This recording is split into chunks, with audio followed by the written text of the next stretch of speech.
আসসালামু আলাইকুম সবাইকে, কেমন আছো? আশা করি সবাই খুব ভালো আছো। আমি শাওলি ইসলাম আবারও চলে এলাম প্রিজম কর্তৃক আয়োজিত এইচএসসি 26 ব্যাচের জন্য প্রজেক্ট এইচ এর বাংলা পঞ্চম ক্লাসে। আজকেও আমরা বাংলা প্রথম পত্রের একটি কবিতা পড়ব। কবিতাটি হচ্ছে ফেব্রুয়ারি 1969। তো আমরা কবিতা শুরু করার আগে যে কথাগুলো আমি সবসময় বলে নিই সেটা হচ্ছে কি হলো, যে কোনো কবিতা পড়ার ক্ষেত্রে তোমাকে খুব বেসিক কয়েকটা জিনিস একটু মেনটেন করতে হবে। আদারওয়াইজ দেখা যায় যে আমরা কবিতা আমাদের কাছে অনেক বেশি কঠিন লাগে, বিকজ গদ্য পড়তে গেলে আমরা ধারাবাহিকভাবে একটা জিনিস পড়ে আসছি, একটা কিছু আন্ডারস্ট্যান্ডিং থাকে আমাদের, বাট কবিতা আমাদের অনেকের কাছেই খুব একটা আন্ডারস্ট্যান্ডেবল লাগে না। তো যখন তুমি এই নিয়মটা মেনটেন করে কবিতা পড়বে তখন দেখবে যে কবিতাগুলো খুব ইজি হয়ে যাচ্ছে। আর আমি কবিতা পড়ানোর সময় সবসময় যে জিনিসটা খুব মেনটেন করার ট্রাই করি সেটা হচ্ছে কবিতা পড়ার আগে লেখক পরিচিতি, অর্থাৎ কবি পরিচিতি, পাঠ পরিচিতি, শব্দার্থ এবং কবিতাতে আসলে মূল ভাবটা কি ছিল সেগুলো আমরা আগে ডিসকাস করার ট্রাই করি। I take a lot of time here. এর মাধ্যমে হচ্ছে আমি যখন এটা ডিসকাস করব তখন দেখা যাবে কবিতা যখন আমি পড়াচ্ছি তখন কবিতাটা খুব বেশি ইজিভাবে তোমাদের সামনে চলে আসছে। এর আগে আমি বিভীষণের প্রতি মেঘনাদ এবং হচ্ছে বিদ্রোহী কবিতাটি পড়িয়েছি। তোমরা চাইলে সেই ক্লাসগুলো দেখে নিতে পারো, তোমাদের কাছে কবিতাগুলো আরো সহজ হয়ে যাবে। চলো আজকের ক্লাস শুরু করা যাক। তো যেভাবে আমি বলেছি, প্রথমে আমরা কবি পরিচিতি দিয়ে শুরু করব। ফেব্রুয়ারি 1969 কবিতাটি কবি শামসুর রহমান লিখেছেন। কবি শামসুর রহমান উনি কিন্তু বাংলাদেশের খুব প্রমিনেন্ট একজন কবি, খুব প্রমিনেন্ট একজন ফিগার। উনি ওনার লেখনের মাধ্যমে উনি আইয়ুব সরকার বিরোধী যে প্রতিবাদগুলো থাকে এবং বিভিন্ন সময় বিভিন্ন ধরনের আন্দোলন বাংলাদেশে বা পূর্ব পাকিস্তানে ওই ধারাবাহিকতায় যেহেতু হয়েছে, উনি দেখো উনি 1930 সালে জন্মগ্রহণ করেছেন, তো উনি সমসাময়িক কবি বলা যেতে পারে। তো কবি যখন হচ্ছে ওই সমকালীন সময়ে যে ধরনের আন্দোলন হয়েছে, বিক্ষোভ হয়েছে, সেখানে কিন্তু তিনি খুবই সোচ্চার ছিলেন এবং তারই প্রতিফলন আমরা আজকের এই কবিতাটিতে আসলে দেখতে পাবো, যে উনি কিভাবে ওনার প্রতিবাদের ভাষাটা ওনার কবিতার মাধ্যমে কিভাবে প্রতিফলিত হয়েছিল। কবিতার ভাষা একটু রচনা শৈলী এটা আমি আগে যে বিদ্রোহী কবিতা পড়িয়েছি এবং বিভীষণের প্রতি মেঘনাদ পড়িয়েছি সেটার তুলনায় এটা অপেক্ষাকৃত ইজি হবে, তোমাদের জন্য বুঝতে সুবিধা হবে এবং এটা পড়তে খুব একটা বেগ পেতে হবে না। কঠিন কবিতাগুলো দিয়ে আগে শুরু করার কারণ হচ্ছে তোমরা যাতে বুঝতে পারো যে কেন আসলে প্রিজমের এই প্রজেক্ট এইচ এর ক্লাসগুলো তোমার জন্য গুরুত্বপূর্ণ। কারণ হচ্ছে যখন তুমি দেখবে যে কঠিন কবিতাগুলোকে আমি খুব লম্বা সময় ধরে 2 ঘন্টার মতো ক্লাসে আমি এক একটা কবিতাকে হচ্ছে পড়িয়েছি, 2টা ক্লাস মিলিয়ে একটা কবিতা। তো যখন তোমরা এভাবে আসলে পড়বে তখন বুঝতে পারবে যে কবিতাগুলো কত ইজি হয়ে যাচ্ছে তোমাদের জন্য। তো যখন কবিতাগুলো খুব ইজি থাকবে তখন কিন্তু এই কবিতাগুলো তোমরা পড়ার আগ্রহ পাবে আরো বেশি। চলো শুরু করা যায়। তো শামসুর রহমান 1929 খ্রিস্টাব্দের 23শে অক্টোবর ঢাকায় জন্মগ্রহণ করেন। উনি কিন্তু ঢাকারই বাসিন্দা। দেখো 1929 খ্রিস্টাব্দের 23শে অক্টোবর জন্মগ্রহণ করেন, অর্থাৎ মুক্তিযুদ্ধ পূর্ববর্তী সময়ে ঢাকায় জন্মগ্রহণ করেন। তার পৈতৃক নিবাস নরসিংদীর পাহাড়তলী গ্রামে। তার পিতার নাম মোখলেসুর রহমান চৌধুরী এবং মাতা নাম আমেনা খাতুন। তিনি 1945 খ্রিস্টাব্দে ঢাকার পোগল স্কুল থেকে প্রবেশিকা, ঢাকা কলেজ থেকে 1947 খ্রিস্টাব্দে ইন্টারমিডিয়েট। আচ্ছা, এখানে একটা জিনিস বলার আছে, প্রবেশিকা পরীক্ষা মানে কিন্তু তোমরা এই যে এসএসসি পরীক্ষা দাও না, যেটা এসএসসি দিয়েছো, এসএসসি, এটাই হচ্ছে প্রবেশিকা পরীক্ষা। হ্যাঁ, আগে এটাকে প্রবেশিকা পরীক্ষা বলা হতো। দেন উনি ঢাকা কলেজ থেকে 1947 খ্রিস্টাব্দে ইন্টারমিডিয়েট এবং ঢাকা বিশ্ববিদ্যালয় থেকে বিএ পাশ করেন। তো ওনার জন্ম কত সালে? ওনার জন্ম 1929 খ্রিস্টাব্দের 23শে অক্টোবর। কোথায়? ঢাকায়। কিন্তু পৈতৃক নিবাস কোথায়? নরসিংদীর পাহাড়তলী গ্রামে। হ্যাঁ, ওনার পিতার নাম কি? মোখলেসুর রহমান চৌধুরী এবং মাতার নাম আমেনা খাতুন। আমি ইম্পর্টেন্ট যে লাইনগুলো থাকবে সেগুলো আমি রিপিটেডলি বলবো। রিপিটেডলি বলার মাধ্যমে যেটা হবে যে তোমার আসলে ব্রেনে এটা গেঁথে যাবে, মেমোরাইজেশন তোমাদের জন্য ইজি হবে। সো এই জন্য আমি দেখা যাবে যে যে লাইনটা ইম্পর্টেন্ট সেটা আমি রিপিটেডলি বলছি, যাতে ফর ইয়োর বেটার মেমোরাইজেশন। ওকে, এখন আসো আবার কি বলা হচ্ছে এখানে, যে 1957 খ্রিস্টাব্দে তিনি দৈনিক মর্নিং নিউজে সাংবাদিকতা দিয়ে কর্মজীবন শুরু করেন। তো ওনার পড়াশোনা ছিল কিন্তু বিএ পাশ করেছেন, কিন্তু তারপর উনি 1957 খ্রিস্টাব্দে দৈনিক মর্নিং নিউজে সাংবাদিকতা দিয়ে কর্মজীবন শুরু করেন। মোস্ট অফ দ্য কবির আসলে কর্মজীবন সাংবাদিকতার সাথেই জড়িত, এটা খুব কমন একটা প্যাটার্ন। তুমি যখন কবি পরিচিতিগুলো পড়বে, একটা কমন প্যাটার্ন লক্ষ্য করবে অনেক কবির মধ্যে, যে ওনাদের পেশাটা একরকম থাকে। আবার যারা হচ্ছে গিয়ে হলো বাংলাদেশে জন্ম, বা হচ্ছে ধরো তোমার 47 পরবর্তী কবি বা 47 পূর্ববর্তী সময়ের কবিও যারা আছেন, দেখবে যে একটা কোনো একটা জায়গায় সিঙ্ক করতেছে, মিল আছে।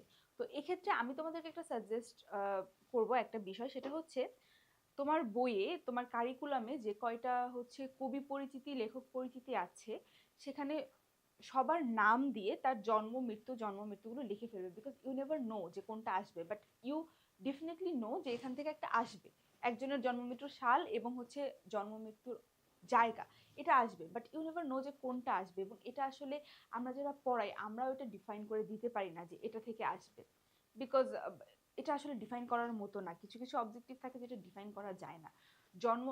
যে কোনো লেখক পরিচিতি, কবি পরিচিতিতে জন্ম মৃত্যু এবং হচ্ছে তার যে পাবলিকেশন, তার যে কর্ম, আসলে সাহিত্য কর্ম, এটা খুব ইম্পর্টেন্ট, এখান থেকে কোশ্চেন হয়। আবারও রিপিট করছি, জন্ম মৃত্যুর সাল এবং জন্ম মৃত্যুর জায়গা, এবং হচ্ছে গেল তার প্রকাশনা, সে যে কাজ করেছে তার সাহিত্যকর্ম, পুরস্কারটাও ইম্পর্টেন্ট বলা চলে, বাট সাহিত্যকর্ম তার থেকে বেশি ইম্পর্টেন্ট। সো এগুলো তোমরা, যেহেতু হচ্ছে অনেকগুলো লেখক কবির এগুলো দেয়া থাকে, তো তোমরা একটা কাজ করতে পারো, সেটা হচ্ছে একটা খাতার মধ্যে এটাকে পুরোটা লিখে তোমরা হচ্ছে সিরিয়ালি এটা পড়তে পারো। বারবার যখন দেখবে, তোমাকে আসলে এটা মুখস্থও করতে হবে না, বারবার যখন দেখবে তখন এটা অটোমেটিক্যালি তোমার আসলে মেমোরাইজ হয়ে যাবে। ওকে, তো উনি আসলে কোন পত্রিকায়, দৈনিক মর্নিং নিউজ পত্রিকায় সাংবাদিকতা দিয়ে ওনার কর্মজীবন শুরু করেছেন। এরপর 1964 খ্রিস্টাব্দে তিনি দৈনিক পাকিস্তান, পরে দৈনিক বাংলা পত্রিকায় যোগদান করেন। 1964 খ্রিস্টাব্দে তিনি দৈনিক পাকিস্তান, পরে দৈনিক বাংলা পত্রিকায় যোগদান করেন।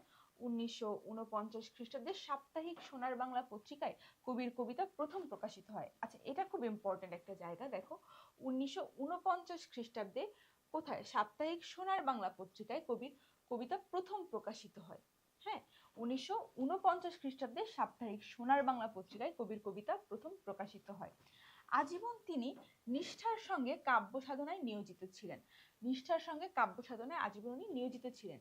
তিনি ছিলেন গণতন্ত্রের পক্ষে, যেটা আমি শুরুতেই বলে নিয়েছিলাম যে উনি কিন্তু খুবই ভোকাল একজন কবি ছিলেন। আমি একটা জিনিস খেয়াল করেছি, যে আমাদের কারিকুলামে যে কবিগুলো থাকে, এরা সবাই দেখা যায় যে খুব অন্যায়ের বিরুদ্ধে মাথা নত করে না, সব সময় হচ্ছে গিয়ে হলো কিসে, গণতন্ত্রের পক্ষে সোচ্চার থাকে, মুক্তির পক্ষে সোচ্চার থাকে, নিপীড়িত বঞ্চিতদের নিয়ে কথা বলেন, এবং ওনারা খুব স্বাধীনতার যে বিষয়টা, এটা ওনারা খুব গভীরভাবে ধারণ করেন ওনাদের মানসপটে।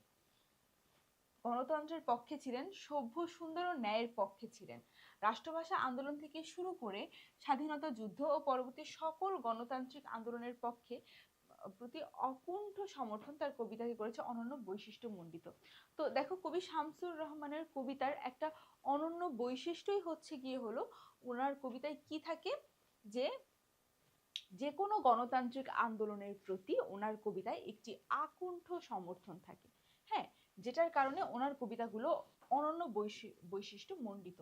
নগর জীবনের যন্ত্রণা, একাকিত্ব, পারিবারিক ও সামাজিক বন্ধন ইত্যাদি তার কবিতার লক্ষণীয় বৈশিষ্ট্য। দেখো, ওনার কবিতাকে অনন্য বৈশিষ্ট্য মণ্ডিত করেছে হচ্ছে গিয়ে হলো কি, গণতান্ত্রিক আন্দোলনের প্রতি অকুণ্ঠ সমর্থন। কিন্তু ওনার কবিতার লক্ষণীয় বৈশিষ্ট্য কি না, নগর জীবনের যন্ত্রণা, একাকিত্ব, পারিবারিক ও সামাজিক বন্ধন, এগুলো হচ্ছে ওনার কবিতার লক্ষণীয় বৈশিষ্ট্য। বাংলায় যেটা হয়, যে কথার মারপ্যাচটা যদি তুমি ধরতে পারো, তখন গিয়ে তোমার জন্য খুব ইজি হয়ে যায় বাংলাটা গ্র্যাব করা। Bangla is not a tough thing, but তোমাকে আসলে কথার মারপ্যাচটা ধরতে হবে। যেমন এখানেই তুমি একটা জিনিস লক্ষ্য করো, যে ওনার কবিতাকে অনন্য বৈশিষ্ট্য মণ্ডিত করেছে একটা জিনিস, বাট ওনার কবিতার আবার লক্ষণীয় দিক আর একটা বিষয়। তো এটা যখন তুমি একটু কনসিয়াসলি পড়বে, তখন তোমার জন্য বিষয়টা আরো ইজিয়ার হয়ে যাবে। তো দেখো, লাস্টলি কি বলা হয়েছে, শামসুর রহমানের উল্লেখযোগ্য কাব্যগ্রন্থ, আহ এটা খুব ইম্পর্টেন্ট। উল্লেখযোগ্য কাব্যগ্রন্থ কি কি? প্রথম গান, দ্বিতীয় মৃত্যুর আগে, রৌদ্র করটিতে, বিধ্বস্ত নীলিমা, নিরালোক দিব্যরথ, নিজ বাসভূমে, বন্দি শিবির থেকে, ফিরিয়ে নাও ঘাতকের কাঁটা, উদ্ভট উটের পিঠে চলছে স্বদেশ, বুক তার বাংলাদেশের হৃদয় ইত্যাদি। তো এছাড়াও উনি গল্প, উপন্যাস, শিশু সাহিত্য, অনুবাদ কর্মেও তিনি উল্লেখযোগ্য অবদান রেখেছেন। তিনি আদমজী পুরস্কার, বাংলা একাডেমি পুরস্কার, 21শে পদক, স্বাধীনতা পুরস্কার সহ অসংখ্য পদক ও সম্মাননায় ভূষিত হয়েছেন। মানে উনি সবই আসলে বাংলাদেশে যতগুলো সাহিত্যকর্ম করে যতগুলো বড় বড় পুরস্কার পাওয়া যায়, উনি সেগুলো সবই আসলে পেয়েছেন। দেখো, বাংলা একাডেমি পুরস্কার, আদমজী পুরস্কার, 21শে পদকের উপরে তার কিছু নেই, স্বাধীনতা পুরস্কারও পেয়েছেন। এটাও খুব ইম্পর্টেন্ট একটা বিষয়। তবে সব থেকে ইম্পর্টেন্ট হচ্ছে ওনার কাব্যগ্রন্থ। এখানে শুধুমাত্র ওনার কাব্যগ্রন্থেরই উল্লেখ আছে, যে উনি কি কি কাব্যগ্রন্থ করেছেন এটারই উল্লেখ আছে যেহেতু। তো এখানে তোমাকে দেখতে হবে যে কি কি কাব্যগ্রন্থ ছিল, নামগুলো তোমাকে মুখস্থ রাখতে হবে। স্পেসিফিক্যালি এটা মুখস্থ রাখার দরকার নেই যে ওনার উপন্যাস এটা ছিল, কাব্যগ্রন্থ এটা ছিল, যেটা হয় অনেক ক্ষেত্রে যে অনেক কবি পরিচিতিতে ওনার উপন্যাস দেয়া থাকে, ছোট গল্পের নাম দেয়া থাকে। যেমন আমরা যখন হচ্ছে বিভীষণের প্রতি মেঘনাদ পড়েছি, সেখানে মাইকেল মধুসূদন দত্তের কিন্তু কি সনেটের, তারপর হচ্ছে ওনার কাব্যগ্রন্থ, ওনার নাটক, হ্যাঁ অনেক কিছুর নাম দেওয়া ছিল, ওনার প্রহসন, অনেক কিছুর নাম দেওয়া ছিল। তো এখানে কিন্তু এত ঝামেলা নেই, এটা তোমাদের জন্য একটু ইজি হয়ে আসছে যে শুধুমাত্র কাব্যগ্রন্থের নাম দেওয়া আছে। তোমাদেরকে শুধুমাত্র কাব্যগ্রন্থের নামটাই মনে রাখতে হবে। এখান থেকে অবজেক্টিভটা কিভাবে আসতে পারে, যে ধরো দুইটা বা হচ্ছে একটা হচ্ছে ওনার কাব্যগ্রন্থের নাম দিয়ে দিল, আর বাকি তিনটে হচ্ছে অন্য, যেগুলো আবার এই নামের সাথে কোনোভাবে একটুখানি সিনক্রোনাইজ করে, কোনোভাবে একটুখানি মিল আছে, সেরকম অন্য কোনো কবির কাব্যগ্রন্থের নাম দিয়ে দিল কনফিউশন অ্যারাইজ করার জন্য। বাট তোমরা এখানে মনে রাখবে কি কি কাব্যগ্রন্থ। দেখো আবার, প্রথম গান, দ্বিতীয় মৃত্যুর আগে, রৌদ্র করটিতে, বিধ্বস্ত নীলিমা, নিরালোক দিব্যরথ, নিজ বাসভূমে, বন্দি শিবির থেকে, ফিরিয়ে নাও ঘাতক কাটা, উদ্ভট উটের পিঠে চলেছে স্বদেশ, বুক তার বাংলাদেশের হৃদয় ইত্যাদি। এরপর আসো, উনি 2006 খ্রিস্টাব্দের 17ই আগস্ট মৃত্যুবরণ করেন। ততদিনে তোমাদের অনেকের জন্ম হয়ে গিয়েছে। 2006 খ্রিস্টাব্দের 17ই আগস্ট তিনি মৃত্যুবরণ করেন। আর জন্ম কবে দেখো, 1929 খ্রিস্টাব্দের 23শে অক্টোবর, আর 2006 খ্রিস্টাব্দের 17ই আগস্ট তিনি মৃত্যুবরণ করেন। আপাতমস্তক বাংলাদেশি কবি, বাংলাদেশেই ছিলেন, বাংলাদেশেই জন্ম, বাংলাদেশেই মৃত্যু। ওকে, চলো এবার আমরা যেটা দেখবো সেটা হচ্ছে পাঠ পরিচিতি। পাঠ পরিচিতিটা দেখা ইম্পর্টেন্ট, তারপরে আমরা হচ্ছে দেখব শব্দার্থ। চলো, পাঠ পরিচিতিতে কি বলা হচ্ছে। ফেব্রুয়ারি 1969 শীর্ষক কবিতাটি কবি শামসুর রহমানের নিজ বাসভূমে কাব্যগ্রন্থ থেকে চয়ন করা হয়েছে। ইতিমধ্যে আমরা কিন্তু ওনার কাব্যগ্রন্থ সম্পর্কে জেনেছি, কয়টা কাব্যগ্রন্থ ওখানে নাম উল্লেখ ছিল। তার মধ্যে একটা কাব্যগ্রন্থ কিন্তু ছিল নিজ বাসভূমে। তো নিজ বাসভূমে যে কাব্যগ্রন্থটা, সেখান থেকেই এই কবিতাটি চয়ন করা হয়েছে, বলতে সংকলন করা হয়েছে, বা ওখান থেকে এই কবিতাটি নেওয়া হয়েছে। ফেব্রুয়ারি 1969, দেশপ্রেম, গণজাগরণ ও সংগ্রামী চেতনার কবিতা। দেশপ্রেম, গণজাগরণ ও সংগ্রামী চেতনার কবিতা। দেখো, শামসুর রহমানের লেখার মধ্যে যে জিনিসটা খুব বেশি প্রমিনেন্ট ছিল সেটা হচ্ছে উনি গণতন্ত্রের পক্ষে সবসময় অকুণ্ঠ সমর্থন দিয়ে গেছেন।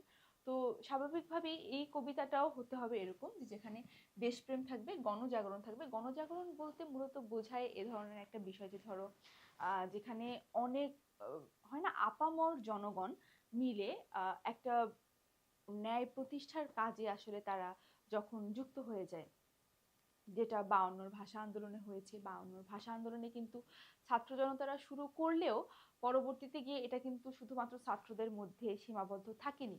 এই আন্দোলনটা একটা গণজাগরণের রূপ নিয়েছে। হ্যাঁ, এই যে যে কোনো ছোট ছোট আন্দোলনের গণজাগরণের যে রূপায়ণ হয়, সেটাকে আসলে গণজাগরণ বলা হয়। এবং উনি আসলে গণজাগরণ ও সংগ্রামী চেতনার কবিতা আসলে 1969। আবার যেটা 1971 সালেও দেখা গিয়েছে যে খুব এলিট সোসাইটি থেকে শুরু করে একদম গ্রামের নিম্নবিত্ত, যে হয়তো জানেও না, যে কখনো অস্ত্র দেখেনি, যে হয়তো জানেও না যে আসলে কি নিয়ে যুদ্ধ হচ্ছে, কেন হচ্ছে, তবুও তারা দেশকে স্বাধীন করা, দেশকে বাঁচাতে হবে। এবং এত পিছনে না গিয়ে আমি যদি খুব রিসেন্ট উদাহরণ দিই তোমাদের, আমরা যখন জুলাইয়ের আমাদের গণ অভ্যুত্থান, সেখানেও যেটা হয়েছে দেখো, এটাকে কিন্তু বলা হচ্ছে গণ অভ্যুত্থান। গণ অভ্যুত্থান, গণজাগরণ এরকম বলা হয় কখন, যখন হচ্ছে আপামর জনগণ সেখানে পার্টিসিপেট করে। সেখানে ধর্মের কোনো বালাই থাকছে না, বর্ণের কোনো বালাই থাকছে না, কাস্ট ডিভিশন থাকছে না, রিলিজিয়াস ইস্যু নিয়ে কেউ আসলে ওখানে বসে মারামারি করছে না, সবাই একজোট হয়ে একটা দাবি রূপায়ণ করতে চাচ্ছে। হ্যাঁ, যেটা আমরা জুলাইতে দেখেছি, জুলাইতে রিক্সাওয়ালা মামারা থেকে শুরু করে ছাত্র জনতারা, তোমরাও অনেকে হয়তো জুলাই আন্দোলনের পক্ষে ছিলে এবং রাজপথে নেমেছো। তো এটা কি আসলে গণজাগরণ বলা হয়? তোমরা নিজেরাও একটা গণজাগরণ এক্সপিরিয়েন্স করেছো। এই জন্য তোমাদের কাছে না এই কবিতাগুলো পড়া আরো বেশি, আমার মনে হয় আরো মজার হবে তোমাদের জন্য, because you guys experienced it, right? তো আচ্ছা, শুরু করা যাক। আবার দেখো, বলা হচ্ছে কি সংগ্রামী চেতনার কবিতা। এটা একটা সংগ্রামী চেতনার কবিতা। সংগ্রাম করে এখানে যে কোনো অন্যায়ের বিরুদ্ধে সংগ্রাম করাকে এখানে আসলে সবসময় প্রায়োরিটি দেওয়া হয়েছে এই কবিতাটাতে, এবং শামসুর রহমান তার যে কোনো কবিতাতেই এটাকে খুব বেশি, এটার প্রতিফলন খুব বেশি দেখা যায়। 1969 সালে পাকিস্তানি শাসক গোষ্ঠীর বিরুদ্ধে তৎকালীন পূর্ববঙ্গে যে গণ আন্দোলনের সূচনা হয়েছিল, কবিতাটি সেই গণজাগরণের পটভূমিতে রচিত। তোমরা অনেকেই হচ্ছে বাংলাদেশ ও বিশ্ব পরিচয় পড়ে এসেছো, রাইট? তো যখন এটা পড়েছো, বা এছাড়াও আমরা যারা বাংলাদেশের হিস্ট্রি জানি, আমরা কিন্তু জানি যে 47-47-এর পরে 66-র 6 দফা, 69-এর গণ অভ্যুত্থান, এভাবেই কিন্তু একটা ধারাবাহিকতা মেনটেন করে 52 ভাষা আন্দোলন, স্কিপ করে গিয়েছি আমি, 47-এর পর 52 ভাষা আন্দোলন। তো এভাবেই কিন্তু ক্রমাগত একটা ধারাবাহিকতা মেনটেন করে বাঙালি অন্যায়ের বিরুদ্ধে সবসময় প্রতিবাদ করে এসেছে, তাই না? তো ওই 1969 খ্রিস্টাব্দের যে গণ আন্দোলন বা গণজাগরণ, গণ অভ্যুত্থান, সেটা কিন্তু ছিল হচ্ছে তোমার 1966 সালের 6 দফা আন্দোলন মেনে না নেয়ার একটা ধারাবাহিকতা। হ্যাঁ, পাকিস্তানি শাসক গোষ্ঠী কিন্তু অলওয়েজ যে কাজটা করেছে, দে প্রমিসড সামথিং, যে হ্যাঁ নির্বাচন হয়েছে, হ্যাঁ আমি তোমাদেরকে সরকার দিব, এটা করব ওটা করব, তারপর তারা আর করছে না। আমরা আমাদের দাবি নিয়ে তাদের সামনে যাচ্ছি, আমরা 6 দফা দাবি দিচ্ছি, তারা বলছে এই দাবি, প্রথমে বলছে এই দাবি, হ্যাঁ এটা লেজিটিমেট দাবি না, এটা অন্যায় দাবি, এটা হচ্ছে পূর্ব পাকিস্তানকে পশ্চিম পাকিস্তান থেকে আলাদা করার মতো একটা দাবি, এ দাবি আমরা মানবো না, এ ধরনের কথা প্রথমে বলছে। পরে যখন আবার চাপের মুখে এসে বলছে না না দাবি মেনে নিব, তারপর আবার কি করছে, দিচ্ছে না, টালবাহানা করছে, যেটা 70-এর নির্বাচনেও হয়েছে। আমি জানি না তোমরা মুক্তিযুদ্ধের ঘটনা বা মুক্তিযুদ্ধের পটভূমিটা কতটা ক্লিয়ারলি জানো, আমাকে একটু কমেন্ট করে জানাবে যে মুক্তিযুদ্ধের পটভূমি বা মুক্তিযুদ্ধের যে ধারাবাহিকতাটা, এটা জানতে তোমরা ইন্টারেস্টেড কিনা। বিকজ বাংলা সাহিত্য যখন আমরা পড়বো, বিশেষ করে কবিতা, সেখানে অনেকগুলো কবিতা থাকবে যেটা হচ্ছে সরাসরি মুক্তিযুদ্ধের সঙ্গে রিলেটেড, গণজাগরণের সঙ্গে রিলেটেড, বা 47-এর দেশভাগের সাথে রিলেটেড। তো যখন তোমার কাছে এই হিস্ট্রিটা ক্লিয়ার থাকবে, তখন তোমার জন্য আরো বেশি ইজি হবে কবিতাগুলোর মিনিংটা গ্র্যাব করা, রাইট? আর আরেকটা জিনিস আমি বলে রাখতে চাচ্ছি, যে তোমরা যারা হচ্ছে এখন দেখা যায় ইন্টারমিডিয়েটে এসে কি হয়, যে তোমাদের যে সাবজেক্ট, কোর সাবজেক্টগুলো যেগুলো থাকে, আর্টসের যে কোর সাবজেক্টগুলো থাকে, কমার্সের অ্যান্ড সায়েন্সের, তোমরা এগুলোতে এত বেশি ডেভোটেড থাকো, এবং না থাকা ছাড়াও উপায় নেই, কারণ অনেক বেশি পড়া থাকে, অল্প সময়ে অনেক বেশি পড়তে হয়। সো এত বেশি ডেভোটেড থাকো যে ওখানে তোমরা আসলে বাংলা, আইসিটি, ইংরেজিতে খুব একটা টাইম দিতে পারো না, বাংলাতে তো আরো কম দাও। তো এ কারণে যেটা হয় যে তোমরা হয়তো অনেক জায়গায় ল্যাকিংস থেকে যায়। বাট আমি তোমাদেরকে এতটুকু গ্যারান্টি দিতে পারবো যে তোমরা যদি এই ক্লাসগুলো করো, তখন আসলে বাংলার যে ভীতিটা বা বাংলার যে ল্যাকিংসটা, এটা আসলে আর থাকবে না। ক্লাসগুলোই আসলে এনাফ তোমার পরীক্ষায় খুব ভালো রেজাল্ট করার জন্য। ক্লাসগুলো মনোযোগ দিয়ে করে একবার যদি একটু নিজে প্র্যাকটিস করো, then it will be more than enough আসলে। তো এখানে দেখো বলা হচ্ছে কি, যে এই ওই গণজাগরণের পটভূমিতে আসলে এই কবিতাটা লেখা হয়েছে 1969 সালে, যে গণ অভ্যুত্থান হয়েছিল সেটার পটভূমিতেই উনি কবিতাটি লিখেছেন। পটভূমিতে লেখা বলতে আসলে কি বোঝানো, যে ওই ওই সময়কে উনি মাথায় রেখে আসলে লিখেছেন, ওই সময়কে মিন করে উনি লিখেছেন। তারপর আসো, জাতিগত শোষণ ও নিপীড়নের বিরুদ্ধে এই দেশের সাধারণ মানুষ ক্ষুব্ধ হয়ে ওঠে 1969 সালে। যেটা আমি আসলে বলছিলাম, যে 66-তে যখন 6 দফা দেয়া হলো, এবং সেই 6 দফাকে 6 দফার মধ্যে প্রথম যে দাবিটা ছিল, সেটা হচ্ছে কি ছিল জানো, সেটা ছিল হচ্ছে স্বায়ত্তশাসন। হুম, স্বায়ত্তশাসন বলতে আসলে কি বোঝায়? স্বায়ত্তশাসন হচ্ছে কি হলো, যে আঞ্চলিক স্বায়ত্তশাসন বলা হচ্ছিল, যে পশ্চিম পাকিস্তান ওই পশ্চিমে বসে তারা পূর্ব পাকিস্তানকে রুল করত, এবং তাদের যে রুলিং সিস্টেম ছিল সেটা তো শোষণের ছিল, তাই না?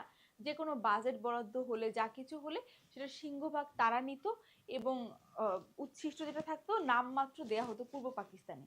তো তো এই যে একটা শোষণের কালচার, এটার বিরুদ্ধেই হচ্ছে গিয়ে 6 দফা দাবিটা উত্থাপন করা হয়, যার প্রথম দাবি ছিল আঞ্চলিক স্বায়ত্তশাসন, এবং আরো কিছু দাবি ছিল, যেটা ছিল হচ্ছে যে আমদানি রপ্তানির যে সম্পর্ক, সেটা হচ্ছে কি হলো লোকালি ডিল করা হবে, সেটার জন্য যেন পশ্চিম পাকিস্তানের রেফারেন্স নিতে না হয়। তো এটাকে পশ্চিম পাকিস্তান অ্যাড্রেস করেছিল হচ্ছে একটা দেশ সেপারেট করে ফেলার ফন্দি হিসেবে। হ্যাঁ, খুব ক্রিটিসাইজ করা হয়েছিল 6 দফা দাবিকে। তো 6 দফা দাবি যেহেতু মেনে নেওয়া হয়নি, তখন হচ্ছে তৎকালীন যে নেতারা ছিলেন যারা 6 দফা দাবিকে উত্থাপন করেছেন, তার মধ্যে খুব প্রমিনেন্ট ছিলেন হচ্ছে শেরেবাংলা একে ফজলুল হক, তারপর হচ্ছে মাওলানা আব্দুল হামিদ খান ভাসানী, এবং শেখ মুজিবও ছিলেন। তো এই যে এরা একসাথে মিলে 6 দফা দাবিকে যেহেতু বাস্তবায়ন করা হচ্ছে না, তখন তারা এটাকে একটা গণ আন্দোলনের দিকে নিয়ে গেল। 66 থেকে দেখো 67, 68, শুধু 3 বছর সময় ধরে এটা একটা গণ আন্দোলনের রূপ নিয়েছে। অর্থাৎ আপামর বাঙালি সাধারণ জনগণ আসলে বুঝতে শিখেছে যে তাদের দাবিটা আসলে অন্যায্য বা অনৈতিক কোনো দাবি না, এবং তারা ক্রমাগত শোষিত হচ্ছে। তো এ কারণে হচ্ছে তাদের দাবিটা মানানোর জন্য তারা যখন হচ্ছে রাজপথে নামলো, সেটাই হচ্ছে কি হলো জাতিগত শোষণ। যে আমরা পাকিস্তান একটা জাতি হিসেবে আছি, বাট পশ্চিম পাকিস্তান পূর্ব পাকিস্তানকে শোষণ করছে শুধুমাত্র একই জাতির এই তকমা দিয়ে। আমরা মুসলিম, এই তকমা দিয়ে দেশভাগ হলো 47-এ, আমরা একটা আশা নিয়ে হচ্ছে গেলাম যে হ্যাঁ আমরা এখন মুসলিমরা খুব প্রায়োরিটি পাবে, কারণ আগে হচ্ছে দেশভাগের আগে 47 পূর্ববর্তী সময়ে যেটা ছিল যে ব্রিটিশ কলোনিয়ালিজম শেষ হলো, এবং তখন গিয়ে ভারতে হচ্ছে গিয়ে হলো ভারতের কলকাতায় বিশেষ করে কংগ্রেস, এরা হচ্ছে গেলো খুব বেশি প্রমিনেন্ট ছিল, এরা খুব হত্যাকর্তা ছিল। তখন গিয়ে মুসলিম লীগ দেখলো যে বাঙালি মুসলিমরা আসলে খুব ডমিনেটেড ফিল করছে, বাঙালি মুসলিমরা আসলে তাদের ন্যায্য অধিকারটা পাচ্ছে না দেশভাগের সময়। এই জন্য তারা সিদ্ধান্ত নিল যে তারা যেহেতু মুসলিম, পশ্চিম পাকিস্তান মুসলিম, মুসলিম মুসলিম এক হবে, তারা তাদের মধ্যে যে একটা ঐক্য হবে, সংগতি হবে, এটাতে হচ্ছে গিয়ে হলো কি হবে যে মুসলিমের আইনটা মানে মুসলিমের যে অধিকার, সেই অধিকার নিশ্চিতকরণ করা হবে। এদিকে কলকাতায় কংগ্রেস ছিল হচ্ছে গিয়ে তখন রাজনৈতিক মাথা, সেটাকে উপেক্ষা করে সেটাকে হচ্ছে গিয়ে হলো বাঙালি হওয়া সত্ত্বেও তারা গিয়ে পশ্চিম পাকিস্তানের সাথে মিলল, যেখানে ভাষার মিল নেই, যেখানে কালচারের মিল নেই, যেখানে ভৌগোলিকভাবে অনেক বেশি ডিস্টেন্স। আমি এখানে সাপোর্ট করছি না যে আমাদেরকে ভারতের সাথে থেকে যেতে হতো, আমি জাস্ট বলছি আসলে তৎকালীন প্রেক্ষাপট বা তৎকালীন পার্সপেক্টিভটা কিরকম ছিল, কোন আশা নিয়ে আসলে বাঙালি মুসলিম পাকিস্তানের সাথে হাত মেলালো, আমি সেই প্রেক্ষাপটটা তোমাদেরকে বোঝানোর চেষ্টা করছি।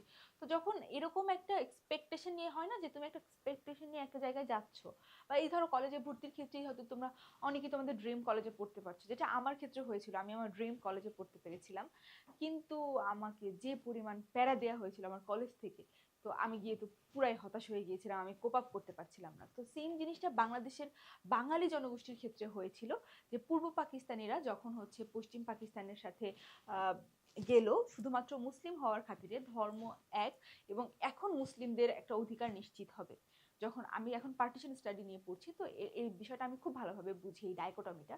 তো যাই হোক, তাদের নিজেদের হচ্ছে অধিকার নিশ্চিত করার একটা প্রয়াস নিয়ে তারা যে গেল, তারপর গিয়ে তারা আসলে মনক্ষুণ্ণ হলো, দেখছে যে তারা ক্রমাগত শোষিত হচ্ছে। এবং বাংলাদেশ ভৌগোলিকভাবে এতটা ব্লেসড যে এখানে হারভেস্টিং খুব ইজি, এখানে জলবায়ুর যে প্রভাবটা সেটাও খুব চমৎকার ভাবে আছে, ষড়ঋতুর দেশ বলা হয়।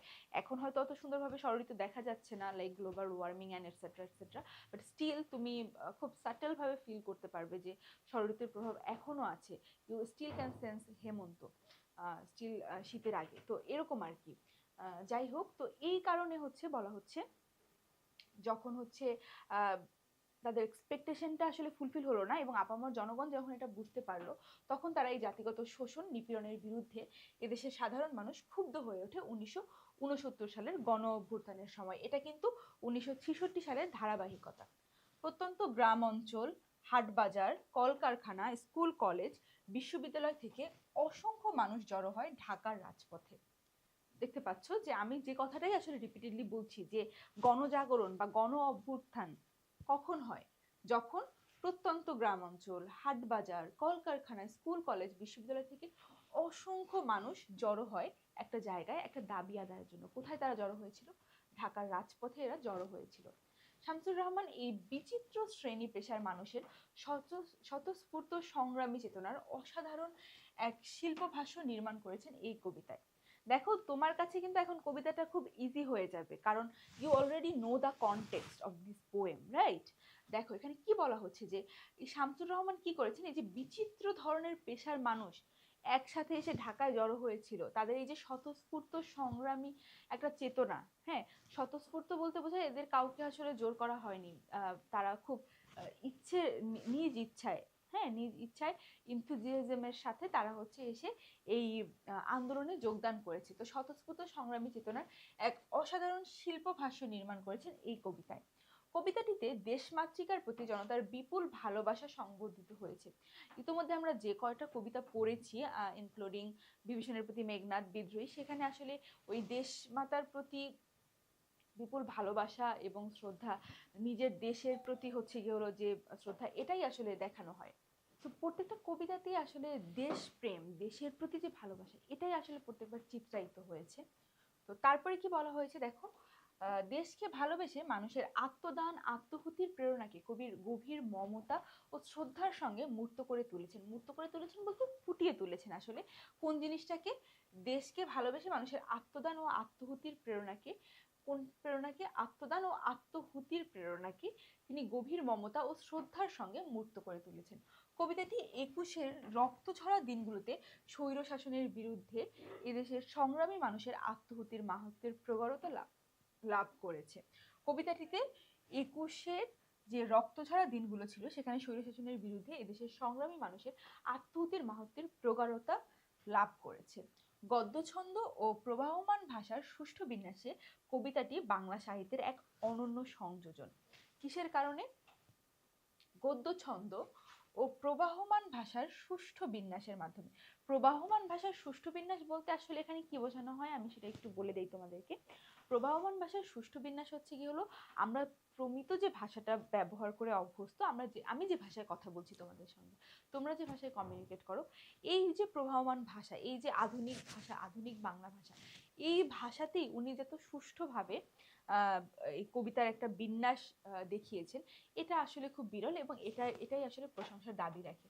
এই হচ্ছে পুরো পাঠ পরিচিতি। পাঠ পরিচিতিটা আমি যদি একটু রিক্যাপ করার ট্রাই করি তাহলে হচ্ছে এরকম যে পুরো কবিতাটা জুড়ে এটাই বোঝানো হয়েছে, কবি আসলে 1969 সালে যে বাংলায় যে হচ্ছে গণ অভ্যুত্থান বা গণজাগরণ হয়েছিল, সেটাকে সেটাতে যে গণমানুষের যে অংশগ্রহণ, হ্যাঁ, এই অংশগ্রহণটা কিসের জন্য? দেশপ্রেমে উদ্বুদ্ধ হয়ে।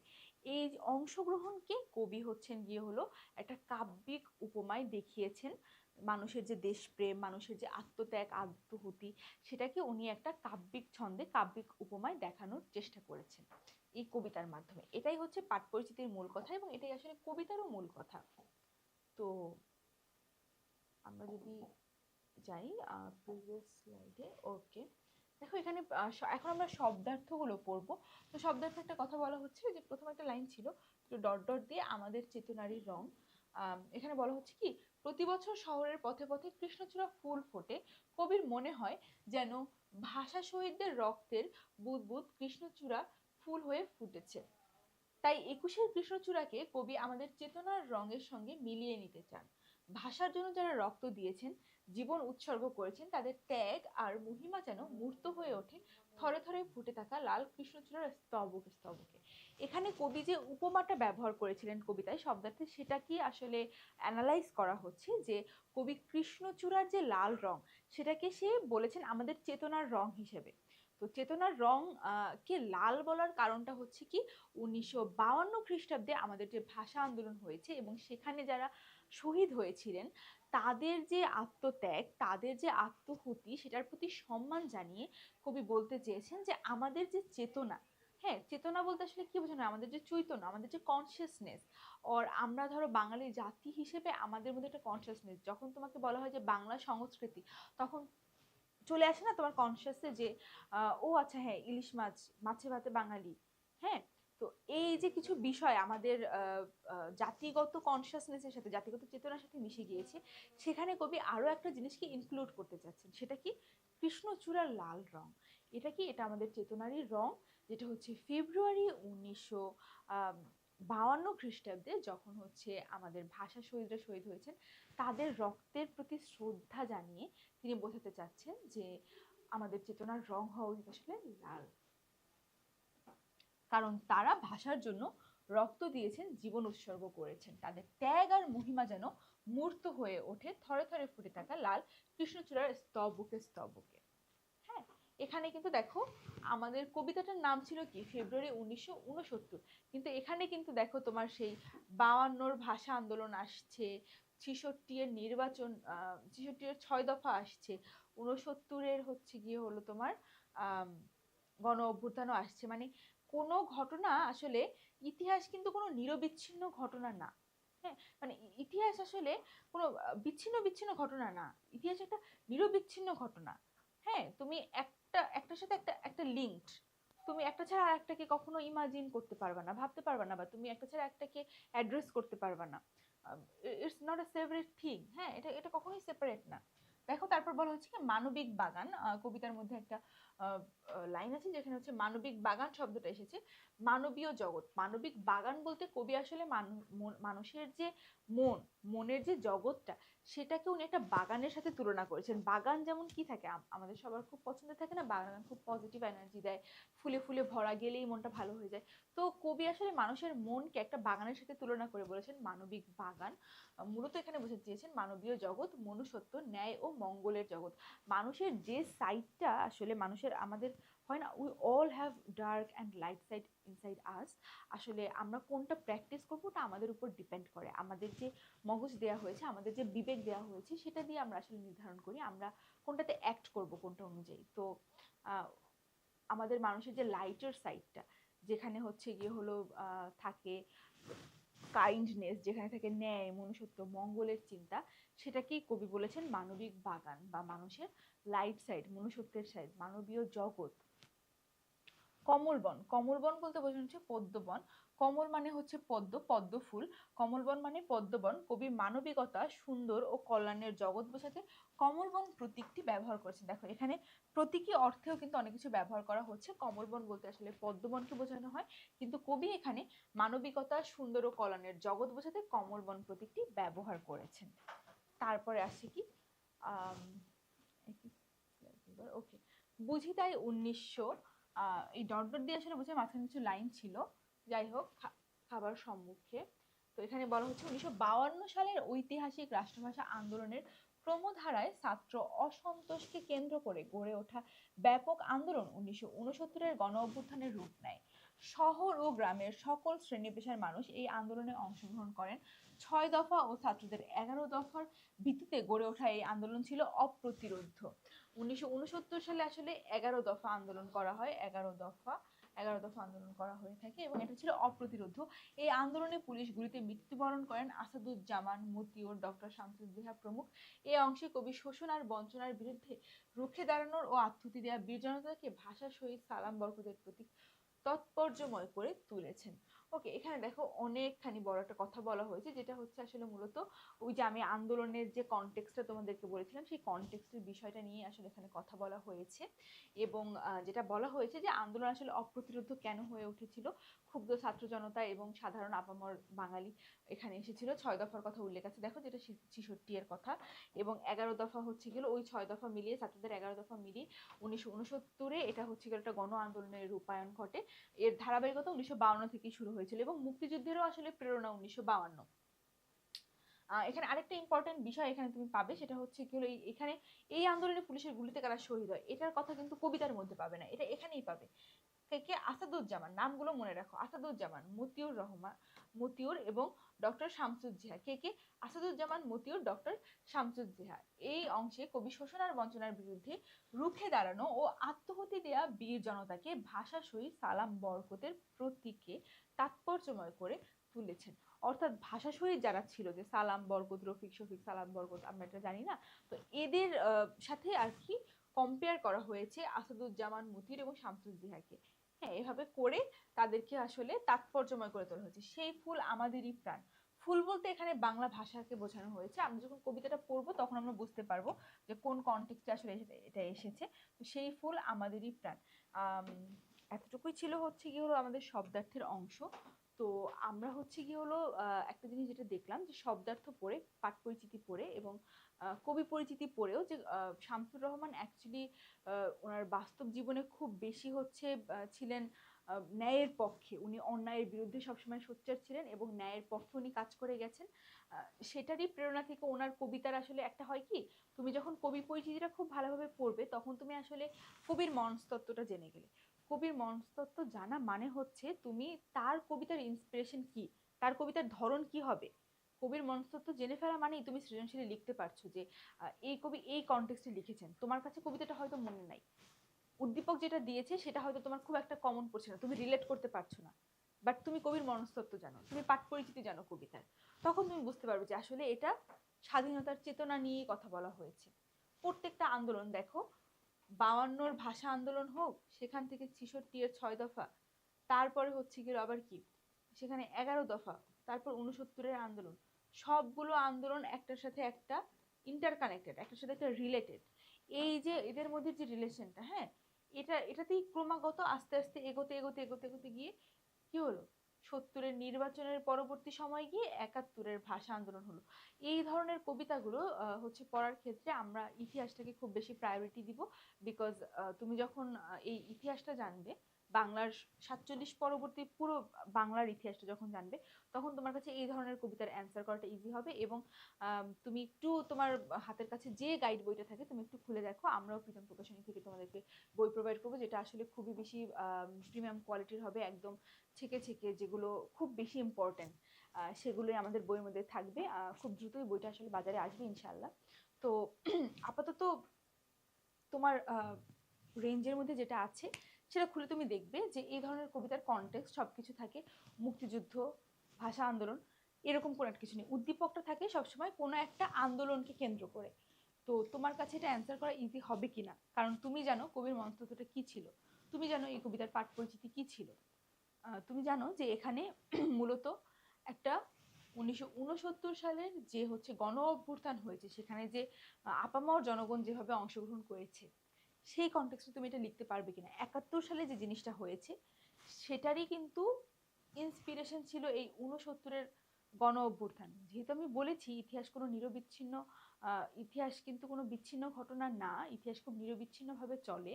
তো সেখানে কিন্তু এই 69-এর অভ্যুত্থানের একটা বড় ইম্প্যাক্ট 71-এর মুক্তিযুদ্ধে অলরেডি আছে। ঠিক আছে, তো we all know the context and we all know যে এখানে আসলে কি হবে। আজকের মতো এই ক্লাসটা এখানেই আমি শেষ করব, কবিতার জন্য আলাদা একটা ক্লাস নিব, কারণ আমি চাই যে যখন আমি কবিতাটা পড়াবো তখন তোমাদের ফুল কনসেন্ট্রেশন যেন কবিতাতেই থাকে, এবং কবিতাটা তাহলে তোমাদের জন্য আত্মস্থকরণ ইজি হবে। এবং একটা ক্লাসের পর আমি ব্রেক দিই, আরেকটা ক্লাসে কবিতা পড়ানোর মানে হচ্ছে আমি তোমাদেরকে একটা সুযোগও দিলাম মেমোরাইজ করার জন্য। এই যে আমি এতটুকু অংশ যা পড়িয়েছি, পাঠ পরিচিতি বলো, কবি পরিচিতি বলো, শব্দার্থ বলো, এই বিষয়টা তোমরা একটু চর্চা করবে। ক্লাসটা যদি ক্লাসটা যদি তুমি 2বার দেখো তাহলে আসলে তোমার আলাদাভাবে আর পড়তেও বসতে হবে না। জাস্ট আমি বলবো যে ক্লাস দেখার সময় যেন বইটা খুলে তুমি সামনে রাখো, তখন হবে কি যে তুমি একই সাথে হচ্ছে কি হলো শুনছো, এখান থেকে ভিজুয়ালাইজ করছো, তোমার বইয়ের পাতা থেকে ভিজুয়ালাইজ করছো, পড়াটা আরো বেশি ইফেক্টিভ হবে। এবং যেদিন আমি কবিতা পড়াবো সেদিন শুধুমাত্র আমাদের কনসেন্ট্রেশন থাকবে কবিতায়। বাট আমি আশা করব যে এই যে আমি কনটেক্সট পড়ালাম এই কনটেক্সট তোমাদের সবার মাথায় থাকবে। আদারওয়াইজ কবিতা কিন্তু কঠিনের কঠিনই লাগবে, এবং কবিতা পড়ার পরে আমরা অবশ্যই আমরা সৃজনশীল এবং হচ্ছে অবজেক্টিভ অ্যানালাইসিস করব। তোমরা ততক্ষণ অবধি ভালো থাকো, সুস্থ থাকো, প্রিজমের সাথেই থাকো। ধন্যবাদ সবাইকে।